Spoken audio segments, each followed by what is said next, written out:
ভাৰতত আহি গ'ল এটা নতুন জনতা পাৰ্টি যাৰ নাম হৈছে ককৰোচ জনতা পাৰ্টি আৰু আহিয়ে ধুমুহাৰ গতিত ভাইৰেল হ'বলৈ আৰম্ভ হৈ গ'ল ঘণ্টাত লাখ লাখ মানুহ জড়িত হৈছে এই ককৰোচ জনতা পাৰ্টিৰ লগত বৰ্তমান সেই ককৰোচ জনতা পাৰ্টিয়ে ইনষ্টাগ্ৰামৰ ফলোৱাৰ্ছৰ ক্ষেত্ৰত বিজেপিকো চেৰ পেলাই আগবাঢ়ি গৈছে আৰে ভাই যিখন দেশত সাধাৰণ কথাতে মিম বনি যায় আৰু একে ৰাতিৰ ভিতৰতে ভাইৰেল হৈ যায় সেইখন দেশত ভাৰতৰ চিফ জাষ্টিছগৰাকীয়ে নিবনুৱাসকলক তুলনা কৰিছে ককৰোচৰ লগত আৰু এই কথাটো ভাইৰেল নহ'ব সেইটো হ'বই নোৱাৰে চাওক এটা শুনানিৰ সময়ত ভাৰতৰ চিফ জাষ্টিছগৰাকীয়ে কেইজনমান যুৱক আৰু ফেক ডিগ্ৰীৰ বিষয়ত আলোচনা চলি থকাৰ সময়ত ভাৰতৰ নিবনুৱাসকলক ককৰোচৰ লগত তুলনা কৰিছিল আৰু তাৰ পাছতে সেই ষ্টেটমেণ্টটোৰ পৰাই আৰম্ভ হৈ গ'ল সেই ককৰোচ ৱৰ্ডটোৰ পৰাই আৰম্ভ হৈ গ'ল ডিজিটেল আন্দোলন গঠন হৈ গ'ল এটা পাৰ্টিও ককৰোচ জনতা পাৰ্টি অভিজিত নামৰ এজন যুৱকে এই ডিজিটেল আন্দোলন ষ্টাৰ্ট কৰে আৰু তাৰ পাছত সেই পাৰ্টিৰ মেনিফেষ্টও ৰাখে আৰু মেনিফেষ্টত মেইনলি 5টা পইণ্ট ৰাখিছে সেইকেইটা হৈছে ৰিটায়াৰ্ড চিফ জাষ্টিছক ৰিটায়াৰ্ড হোৱাৰ পাছত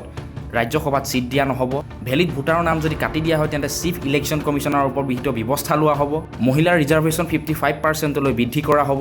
Adani Ambani media house cancel কৰি ইণ্ডিপেণ্ডেণ্ট মিডিয়া বনোৱা হ'ব অৰ্থাৎ মিডিয়াই কোনো ৰাজনৈতিক দলৰ পক্ষপাতিত্ব কৰিব নোৱাৰিব আৰু শেষৰ পইণ্টটো হৈছে যদি কোনোবা MP আৰু MLA দল সলনি কৰে তেন্তে তেওঁ 20 বছৰলৈ বেন কৰি দিয়া হ'ব এতিয়া আচৰিত কথাটো হ'ল যে কিছুমান যুৱকে